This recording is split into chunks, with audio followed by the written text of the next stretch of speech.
एनेक्सा पे कल शाम तक मिल जाएगी आपको मैक्सिमम। आज का सेशन बहुत ही ज़बरदस्त, बहुत ही यूनिक होने वाला है। तो सबसे पहले तो हम वीकली एनालिसिस के ऊपर बातचीत करेंगे। आने वाले कौन कौन से डेटा इवेंट्स हैं जो कि करेंसी मार्केट्स को इफेक्ट करेंगे, और उसके बाद हम लोग स्ट्रेटजी पार्ट पे अपने चलेंगे। तो आप एंड तक बने रहिएगा, जल्दी जाने की कोशिश मत करिएगा, पूरा सुनिएगा आप, ठीक है। तो मैं अपनी स्क्रीन आप लोगों के सामने शेयर करने जा रहा हूँ।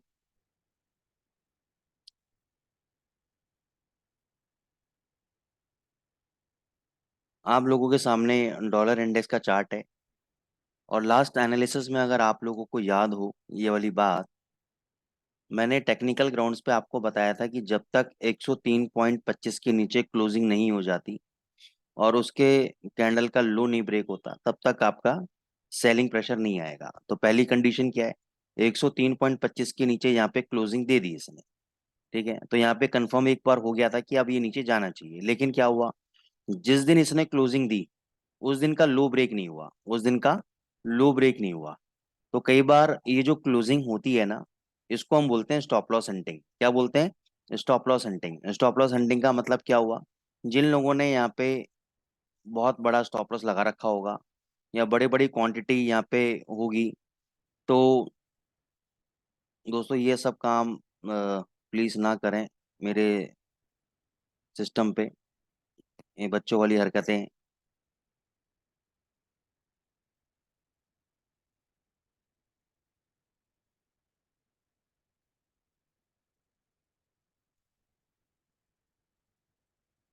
आप यहाँ नॉलेज लेने आए हैं, नॉलेज लीजिए आप लोग।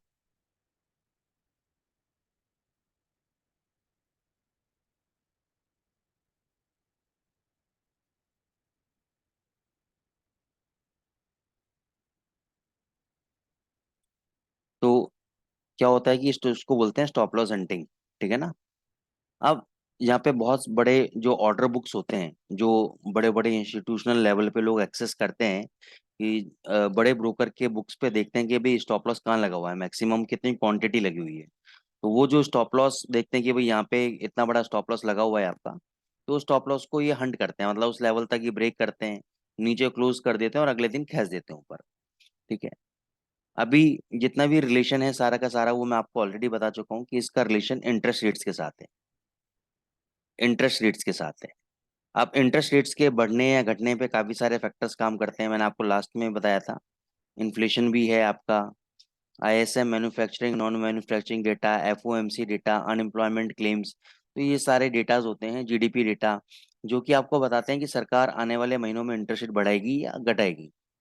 तो अभी तक जो सितंबर मंथ के अंदर इंटरेस्ट रेट है, उसकी प्रोबेबिलिटी लग रही है कि गवर्नमेंट मिनिमम 0.25 बेसिस पॉइंट तो इंक्रीज करना चाहिए, ठीक है ना। तो कोई भी अगर डिप आता है, ये मैं आपको पहले भी बोला, कोई भी डिप आता है डॉलर इंडेक्स के अंदर, क्योंकि देखो डॉलर इंडेक्स का अगर आपने मूवमेंट समझ लिया तो आप यूरो में कैसे ट्रेड करना है, जीबीपी में कैसे ट्रेड करना है, गोल्ड के अंदर कैसे ट्रेड करना है, वो सारी चीजें आप इसके अंदर समझ जाओगे, ठीक है ना। तो इसलिए डॉलर इंडेक्स की मूवमेंट को समझो, क्योंकि देखो जब तक ये तेज है, जब तक आपका डॉलर इंडेक्स तेज है, तब तक यूरो भी नीचे है आपका, जीबीपी भी नीचे है आपका, गोल्ड भी नीचे है आपका। तो ये चीजें आपको समझनी है। अगर यूरो की मूवमेंट तेज है तो ये सब चीजें नहीं चलेंगी। जैसे कि अभी क्या हुआ यूरो यूएसडी में, यूरो यूएसडी में अगर आप देखोगे तो एक बहुत बढ़िया यहाँ पे इन्होंने एक डब्लू पैटर्न बनाया और यहाँ से ऊपर की तरफ चल दिया था, ठीक है ना, तेजी पकड़ ली थी। लेकिन अचानक क्या हुआ कि यूरो एकदम से गिर गया। अचानक से क्या हुआ? तो अचानक से कुछ भी नहीं हुआ, सिर्फ डॉलर इंडेक्स इतनी तेजी से भगा कि ये लेवल को होल्ड नहीं कर पाया और नीचे यहाँ पे इसको तरफ गिर दिया, ठीक है ना, यहाँ पे इसकी तरफ नीचे गिर दिया, ठीक है ना। तो ये सब यूरो की, अब जीबीपी यूएसडी में भी आप देखोगे एकदम बहुत बढ़िया तेजी पकड़ ली थी यहाँ से, यहाँ से बेस फॉर्मेशन बनाया, बेस फॉर्मेशन बनाने के बाद एक ब्रेकआउट दिया, ब्रेकआउट के बाद प्राइजेस आपके ऊपर गए, लेकिन अचानक से क्या हुआ कि इतनी भयंकर सेलिंग आ गई। तो ये सब सेलिंग किसकी वजह से? डॉलर इंडेक्स की वजह से, ठीक है। अब यूरो पे क्या लेवल्स रहेंगे? यूरो पे देखो अभी इमीडिएट बेसिस पे जो सपोर्ट है 1.0750 का सपोर्ट है इंस्टीट्यूशनल के ग्राउंड्स पे, यानी इसके नीचे अगर 1 घंटा भी ट्रेड हुआ तो ये नीचे 1.0700 आ सकता है, पहली बात।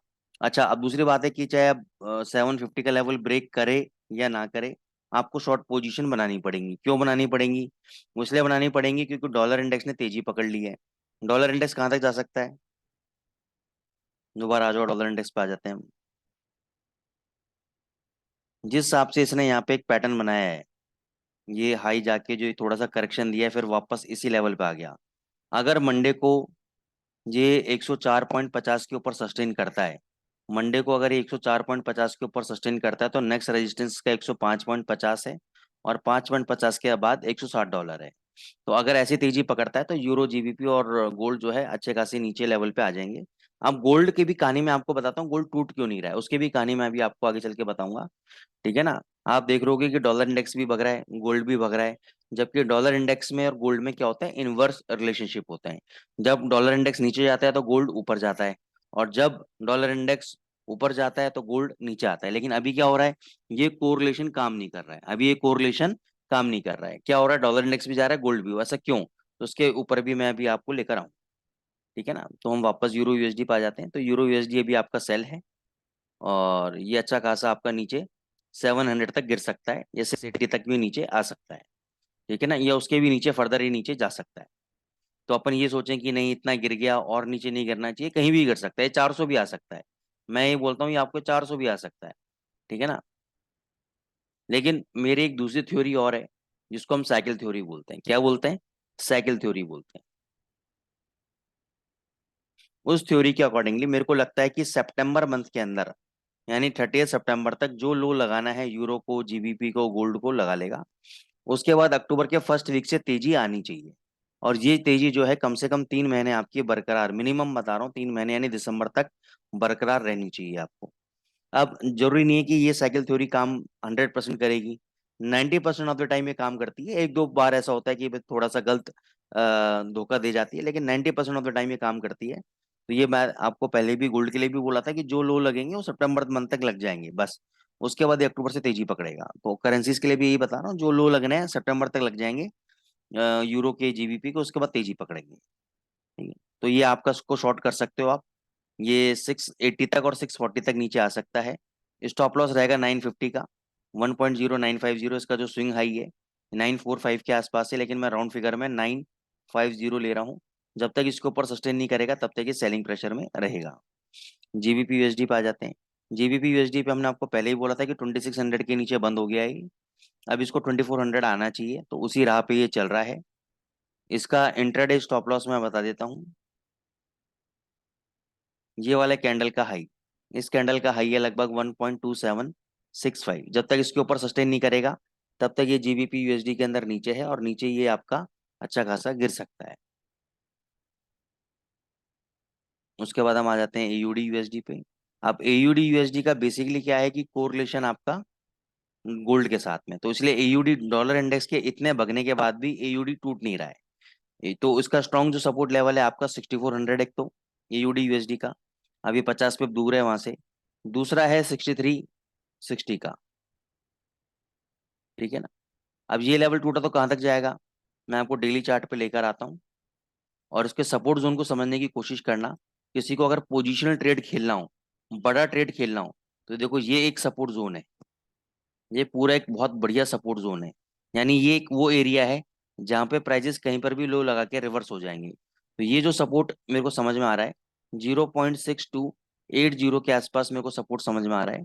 और स्टॉप लॉस रहेगा 0.6190 क्लोजिंग बेसिस पे। अगर इसके नीचे बंद हो गया और उसका कैंडल का लो कट गया तो एग्जिट।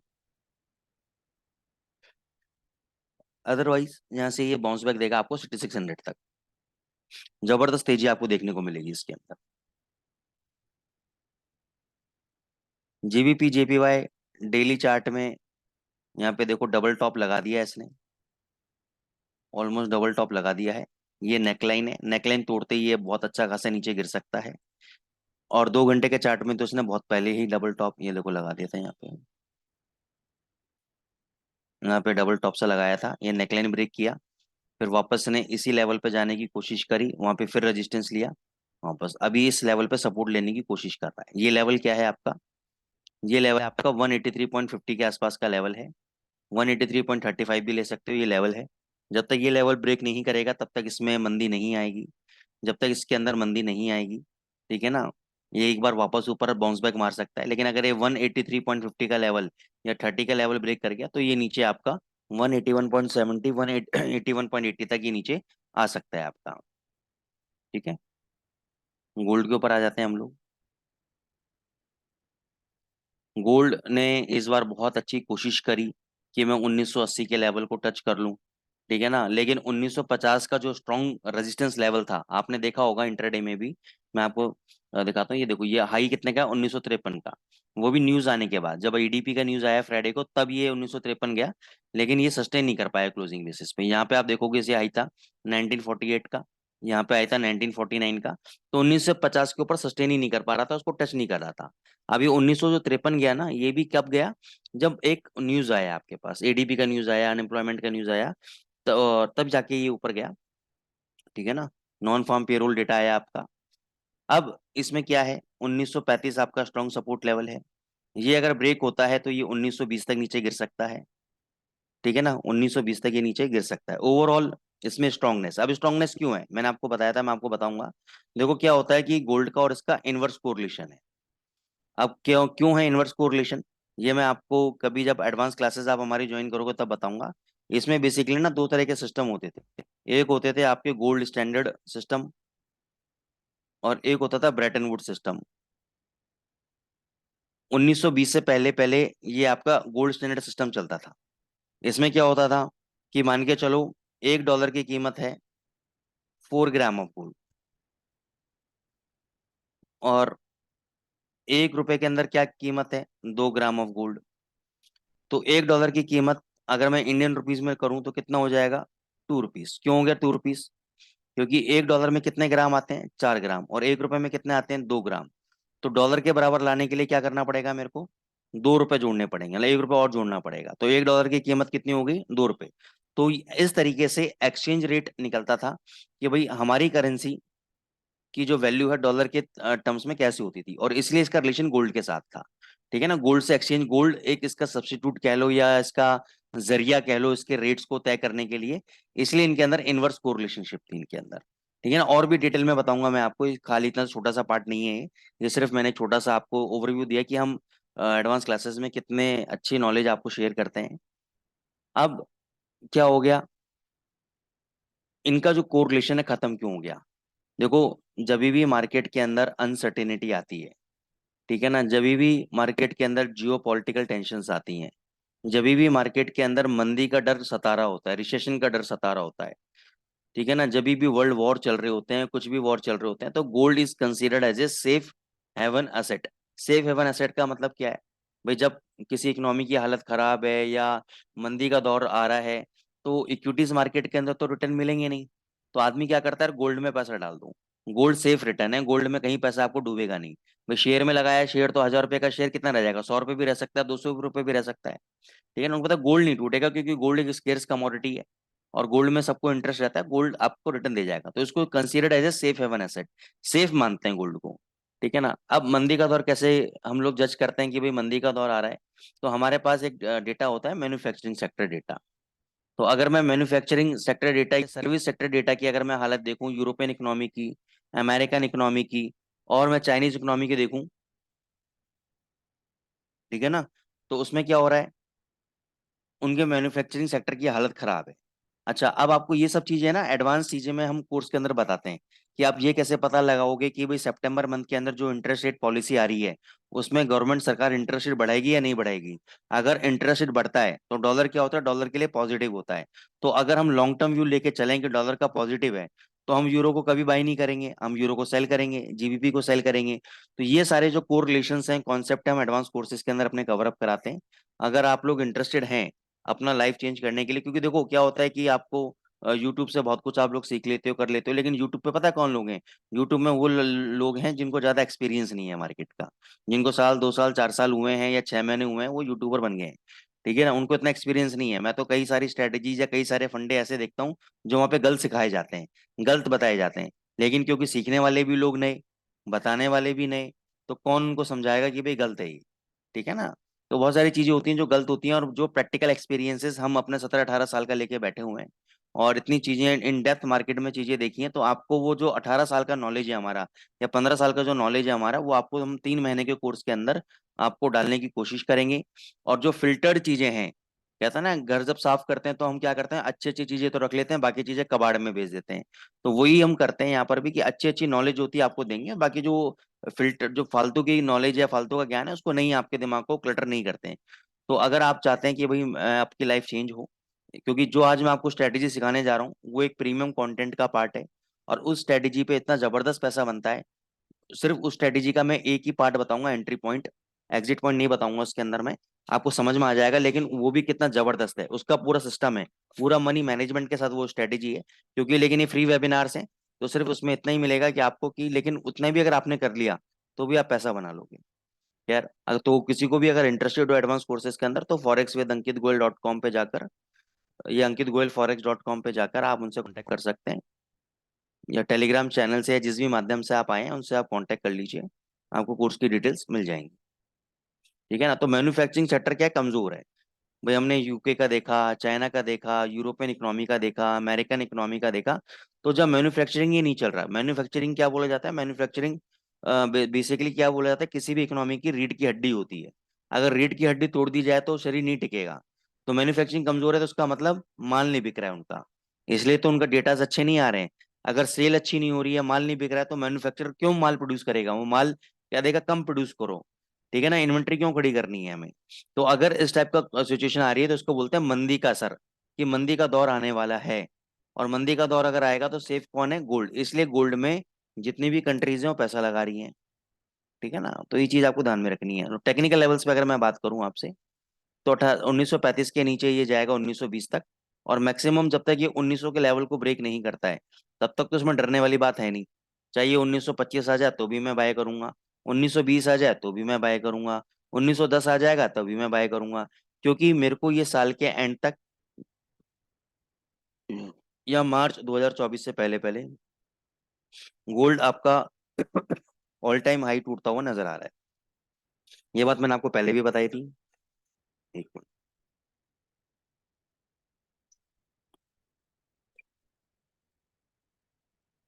गोल्ड आपको, मेरे को टूटता हुआ नजर आ रहा है। ठीक है ना, तो ये चीज आपको समझनी पड़ेगी आपको। तो आपकी कैपेसिटी के ऊपर है, आप कितना देख सकते हो कितना नहीं। ठीक है ना, मैं गोल्ड के अंदर बुलिश हूँ। ठीक है, अब हम चलते हैं स्ट्रेटेजी पार्ट की तरफ, जो हम बात कर रहे थे आपसे। देखो क्या होता है कि बहुत सारी चीजें होती हैं, कई सारे एस्ट्रोलॉजिकल नंबर्स ऐसे होते हैं मार्केट के अंदर, जो कि कमोडिटीज मार्केट को, करेंसी मार्केट को इम्पैक्ट डालते हैं। अब चाहे आप बिलीव करें या ना करें, लेकिन ये जो प्लानिटरी मूवमेंट्स होती है ना, ये डेफिनेटली करेंसीज मार्केट की मूवमेंट के ऊपर। अब करेंसीज मार्केट की मूवमेंट को क्या ये चाल ऐसे नहीं बदलते। ये क्या करते हैं, सपोज मेरा मेरा जो ग्रह है, मैं एक बहुत बड़ा इन्वेस्टर हूँ, या मैं बहुत बड़ा फंड मैनेजर हूँ, मेरा जो ग्रह है वो मून से रिलेटेड है, सपोज मून से रिलेटेड कोई मेरा रिलेशन है मेरा, तो उस वक्त उस पोजीशन के अंदर मेरे माइंड को ये ऐसा इम्पैक्ट करेगा कि मैं या तो बाय का डिसीजन लूंगा, या सेल का डिसीजन लूंगा, और अच्छी क्वांटिटी के अंदर लूंगा। ठीक है ना। तो ये सब एक इन डेप्थ बातें हैं, लेकिन मैं आपको एक इंडिकेटर ऐसा बताऊंगा। भाई एस्ट्रोलॉजी तो मैं आपको नहीं सिखा सकता, आप में जो हो सकता है बहुत सारे लोग पहले से समझदार हों, या कुछ लोग बिलीव करते हैं, कुछ लोग बिलीव नहीं करते हैं, लेकिन आपको मैं एक ऐसा इंडिकेटर बताऊंगा जो किसी ना किसी प्लानिटरी मूवमेंट पे बना हुआ है। और उनकी कुछ डिग्रीज होती हैं, क्या होती हैं, डिग्रीज होती हैं, कि प्लैनेट 45 डिग्री पे चल रहा है, 23 डिग्री पे चल रहा है, 10 डिग्री पे चल रहा है, तो उनकी कुछ डिग्रीज होती हैं। तो उस डिग्रीज का बेनिफिट हम करेंसी मार्केट के अंदर लेंगे।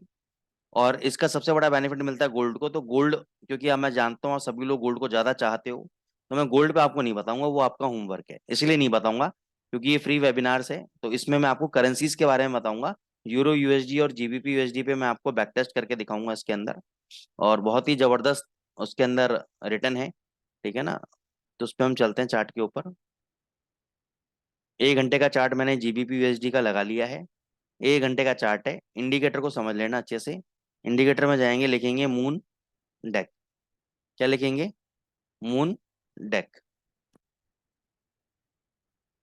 Financial astrology moon declination, declination, जो भी आप इसको बोलो, ये आपको इंडिकेटर लगाना है। 30 सेकंड्स का समय दे रहा हूँ, आराम से आप स्क्रीनशॉट लेना है स्क्रीनशॉट ले लो, लिखना है लिख लो। और ये इतना जबरदस्त पैसा देगा कि आप सोच नहीं सकते। लेकिन आप सोचो कि मैं बाजार का टॉप पकड़ लूं, मैं बाजार का बॉटम पकड़ लूं, जहां से मैं खरीदूं वहीं से प्राइस ऊपर चले जाएं, जहां पे मैं सेल करूं वहीं से प्राइस नीचे आ जाए, तो ऐसा आपको कोई भी इंडिकेटर नहीं मिलेगा। लेकिन यस, थोड़ा सा अगर आपने इसमें तसल्ली रखी, समय आपने रखा अपना थोड़ा सा, तो ये आपको जबरदस्त पैसे देगा। कंडीशन समझ लेना। इसको लगाने के बाद कोई भी चेंजेस आपको नहीं करने हैं सेट सिस्टम के अंदर। बस ये आपको येलो कलर का नजर आएगा, तो मैंने यहाँ पे क्या किया है, यहाँ पे मैंने ब्लैक कलर कर दिया है। यहाँ पे क्या होगा, बाय डिफॉल्ट येलो कलर है तो थोड़ा हल्का दिखेगा, तो मैंने यहाँ पे क्या कर दिया, इसको ब्लैक कलर कर दिया है मैंने। और कोई भी चेंजेस मैंने नहीं किए इसके अंदर।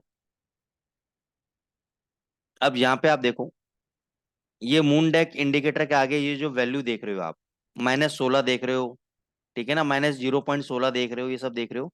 तो इसके अंदर आपको क्या करना है, ये डिग्रीज है, क्या है, डिग्रीज है, मून की डिग्री है। तो स्ट्रेटेजी बहुत सिंपल है। जब इस मून डेक के वैल्यू के अंदर जब +23 आएगा, 23 या उससे ज्यादा, जैसे मान के चलो किसी कैंडल पे डिग्री की वैल्यू आ रही है 21, और अगले कैंडल पे आ गई 26, तो 23 से ज्यादा होनी चाहिए, तो 23 होनी चाहिए, 23 से ज्यादा होनी चाहिए। अगर +23 है तो हम करेंगे सेल, -23 है तो हम करेंगे बाय। बहुत सिंपल फंडा है। अगर मून डेक का जो इंडिकेटर है उसका जो पैरामीटर वैल्यू है वहां पे अगर लिखा आ जाता है 23, उसकी वैल्यू आ जाती है 23 या उससे ज्यादा, तो हम वहां पे क्या करेंगे, सेल करेंगे। अगर -23 या उससे ज्यादा आती है तो हम क्या करेंगे, बाय करेंगे। क्लियर हो गया। मैं अभी आपको देखो बैक टेस्टिंग करके दिखाता हूँ। 2-4 महीने की बैक टेस्टिंग कर लेते हैं।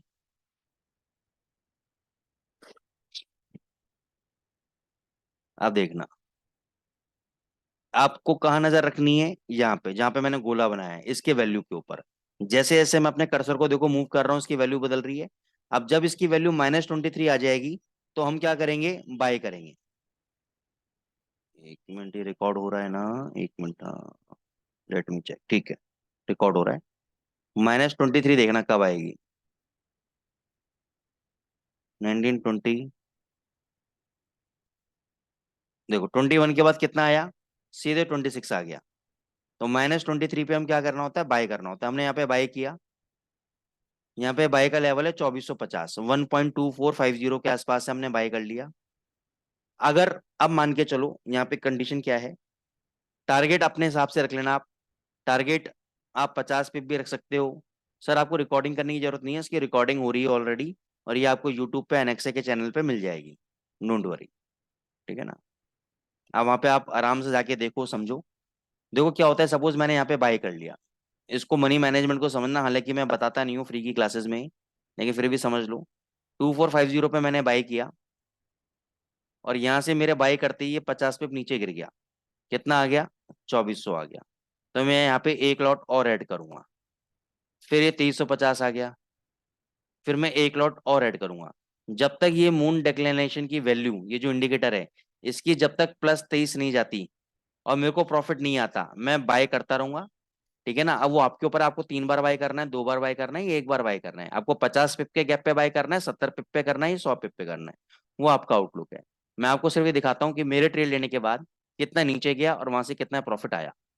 तो यहाँ पे मैंने बाय किया 1.2450, नीचे लो लगाया 2373, 70-80 पिप का लो लगा दिया। उसके बाद देखो हाई कितना लगा दिया, 2558, कितना ही लगा दिया, 2558। तो 50 पिप का प्रॉफिट बुक करना था, प्रॉफिट बुक हो गया।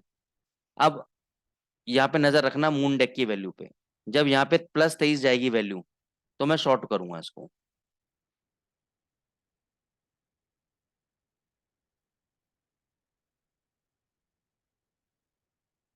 देखो यहाँ पे 23 की वैल्यू आई, यहाँ पे मैंने शॉर्ट किया। ये वैल्यू ले लेते हैं 2800 की, अपन अभी 2811 के आसपास है, लेकिन मैं 11 पे और नीचे ले रहा हूँ, 2800 पे मैं शॉर्ट करूंगा। मेरे शॉर्ट करने के बाद ये ऊपर भागा 2591, कितना भागा, 2591, सॉरी, 2800, 2847, 2847 ऊपर भागा।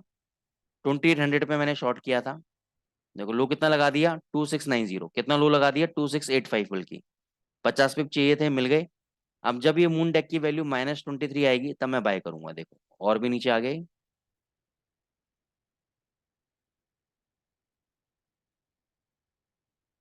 ये देखो यहाँ पे -23, यहाँ पे मैंने बाय कर लिया। ये लेवल है 2700 का, 2700 पे बाई किया, हाई कितना लगा दिया 2849, कितना ही लगा दिया 2849, 50 पिप मिल गए। 23 जैसे ही जाएगा +23 में शॉर्ट मार दूंगा, ये देखो 23 गए यहाँ पर। ये लेवल है 3100 के आसपास का, 3100 पे मैंने शॉर्ट किया, थोड़ा बहुत ऊपर नीचे होता रहा, फिर देखो कितना नीचे आ गया 2816, कितना नीचे आ गया 2816। आप देख लो जो मैंने आपको 4-5 ट्रेड देखा है, आपको टॉप पे बिक रहा है माल, ऑलमोस्ट बॉटम पे परचेज हो रहा है माल।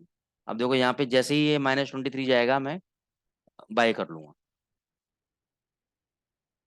ये देखो यहाँ पे -23 आया, 2790, हाई लगा दिया यहाँ पे 2888, 2790 पे बाय करके 2788, तो 50 पिप तो मेरे को यही मिल गए। उसके बाद ये नीचे आया तो भी डरने की जरूरत नहीं है, फिर ही ऊपर जाएगा देखो। अब जैसे यहाँ पे +23 आएगा मैं शॉर्ट मार दूंगा। अब एक चीज और बता देता हूँ मैं आपको, कल को आपको ये ना रहे कि सर ने पूरी बात नहीं बताई। सपोज मान के चलो मैंने यहाँ पे बाय किया 1.2790 पे, हालांकि यहाँ पे मेरे को हाई लगा 1.2888 का, प्रॉफिट बुक हो गया। मान के चलो मेरा प्रॉफिट बुक नहीं होता और यहाँ से नीचे आ जाता, ठीक है ना, मान के चलो नीचे आ गया, आपने एवरेज एवरेज किया, ऊपर गया आपने प्रॉफिट बुक कर लिया थोड़ा बहुत नीचे के लॉटों में। अब मान के चलो मेरे यहाँ पे ही पास में +23 बन गया, किस लेवल पे बना 2720, कितने पे बना यहाँ पर 2720। तो जो मैंने बाय किया हुआ था ऊपर 1.2780 या 90 पे जो मैंने बाय किया था, एग्जिट कहाँ करूंगा मैं 2720, 70 पिप का नुकसान हो गया। अगर मैंने 0.01 लॉट बाय किया हुआ था तो मैं 0.02 लॉट सेल करूंगा, सेल करूंगा। अब ये देखना मैंने कहाँ पे शॉर्ट किया 2720 पे, लो कितना लगा दिया, उससे पहले तो 23 की वैल्यू बन गई आपकी। यहाँ पे देखो लो कितना लगा दिया 2614, कितना लो लगा दिया 2614, तो मेरा प्रॉफिट बुक डबल लॉट थे मेरे। फिर 23 पे मैं यहाँ पे देखो यहाँ पे 23 मिला, गिरते हुए बाजार के अंदर मैंने बाय करा 2626 पे, उसके बाद और नीचे गिर गया 2547, फिर ऊपर गया 2746, प्रॉफिट बुक हो गया, प्रॉफिट बुक हो गया। अब ये दोबारा गिर रहा है, गिरने दो, लेकिन अपना यहाँ पे प्रॉफिट बुक हो चुका है, अपना यहाँ पे प्रॉफिट बुक हो चुका है, ठीक है ना।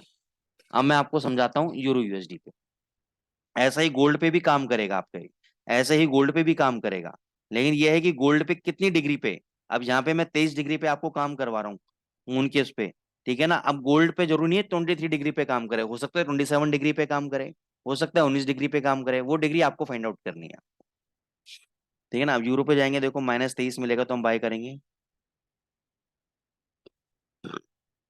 यहाँ पे देखो मिला, ये लेवल है 700 के आसपास, 1.0710 ले लेते हैं, ऊपर कितना बच गया 787, 50 पिप मिल गए। अब जैसे यहाँ पे +23 मिलेगा मैं शॉर्ट कर दूंगा, ये देखो +23 यहीं मिल गया, थोड़ा सा और पीछे मिला है क्या, यहाँ पे मिल गया 1.0950, ऊपर कितना भगा 1012, फिर नीचे कितना आया 844, प्रॉफिट बुक। अब जैसे -23 जाएगा फिर मैं बाय कर लूंगा, यहाँ पे मैंने बाय किया 909 पे बाय किया, थोड़ा सा नीचे आया फिर प्राइजेस ऊपर, कितना जबरदस्त भग गया। फिर यहाँ पे देखो भगते हुए बाजार में मैं शॉर्ट करूंगा, यहाँ पे मैंने शॉर्ट किया 1195, कितने पे 1195, ऊपर कितना बच गया 1256, फिर देखो आगे नीचे कितना नीचे आ गया 1020, और भी नीचे आ गया, फिर मैं यहाँ पे बाय कर लूंगा 1.0986, नीचे आया 913 पे आया, ऊपर कितना भगा 1065, 50 पिप मिल गए, प्रॉफिट बुक। फिर यहीं कहीं मैंने शॉर्ट भी कर दिया पोजीशन इसी लेवल पे 1.0974 पे, फिर नीचे आ गए प्राइजेस, फिर मैंने बाई किया, फिर यहाँ पे प्रॉफिट बुक हो गया, और अभी आपका ये चल रहा है, अभी आपका ये ट्रेड मतलब ये है कि सिस्टम बाय में चल रहा है, लेकिन हम प्रॉफिट बुक कर चुके हैं। अब इसके अंदर आप चाहो तो मल्टीपल एंट्रीज ले सकते हो, चाहो तो आप मल्टीपल एंट्रीज ले सकते हो, ठीक है ना, ये आपके ऊपर है। इसमें 3-4 स्ट्रेटेजी मान के चलो बाय में चल रहा है, और बाय में आने के बाद ये नीचे आ गया, तो कहाँ कहाँ पे आप बाय करके स्कैल्पिंग ट्रेड ले सकते हो, फंसने का डर नहीं है इसमें आपको। अगर मान के चलो ये आपको 50 60 70 पे नीचे बोलता है कि नहीं भाई डिग्री चेंज हो चुकी है और आपको एग्जिट करना है, तो डबल क्वांटिटी से शॉर्ट कर दो, सारा लॉस आपका अगले ट्रेड में कवर हो जाएगा। ठीक है ना। तो ये एक मैं छोटा सा नमूना दे रहा हूँ कि हम एडवांस क्लासेस के अंदर किस टाइप का कॉन्सेप्ट कराते हैं, किस टाइप के। अब इसी को मैं थोड़ा सा और रिफाइन कर दूंगा। इसमें मैं थोड़ा सा और risk management, money management, lot sizes डाल दूंगा, दो तीन स्कैल्पिंग स्ट्रेटेजी मिला के इसको कंबाइन कर दूंगा ना, तो ये सोने पे सुहागा स्ट्रेटेजी बन जाएगी जो हम एडवांस क्लासेस के अंदर अपने बच्चों को कराते हैं। तो अगर आपको ऐसी स्ट्रेटेजीज को सीखना है, पैसे बनाना है, फंडामेंटल सीखना है आपको, सेंटिमेंट एनालिसिस, देखो सेंटिमेंट एनालिसिस के बारे में आपको कोई भी नहीं बताएगा। फंडामेंटल भी आप कहीं ना कहीं से इधर उधर सीख लोगे। सेंटिमेंट एनालिसिस, सेंटिमेंट क्या होता है कि बड़े जो प्लेयर्स हैं उनकी पोजीशन कहां पर है, खास तौर से गोल्ड के अंदर, ठीक है ना, उनकी पोजीशन गोल्ड के अंदर कहां पर है, उन्होंने कहां बाइंग कर रखा है, कहां सेलिंग कर रखा है, क्या व्यू वो देख रहे हैं। तो उसके अकॉर्डिंगली 1950 पे उन्होंने 3 दिन से सेलिंग कर रहे हो, 1950 की बिड पे उन्होंने पहले से बड़े बड़े लॉट लगा रखे थे शॉर्ट के लिए। तो अभी फ्राइडे वाले दिन क्या हुआ कि 1953 यानी उनके ऑर्डर एग्जीक्यूट हुआ, और आपको देखो कितना भयंकर गिरा है गोल्ड। इसलिए 1950 तोड़ नहीं रहा था इतने दिनों से, ठीक है ना। तो ये कैसे पता लगा, देख के पता लगा। कैसे देख के पता लगा, ये मैं आपको सिखाऊंगा एडवांस क्लासेस के अंदर। तो जिसको भी सीखना है वो ankitgoyalforex.com पे जाके, ठीक है ना, या टेलीग्राम से उनके माध्यम से कांटेक्ट करके आप कर लीजिए। जल्दी हमारा बैच स्टार्ट होने वाला है। Till then thank you so much. I hope आपको आज का कॉन्सेप्ट स्ट्रेटेजी पसंद आई होगी, लेवल्स सारे समझ में आ गए होंगे आपको, प्रॉफिटेबिलिटी आप निकालना जरूर चाहोगे, ठीक है ना। तो आप जरूर ज्वाइन कीजिएगा। Thank you so much.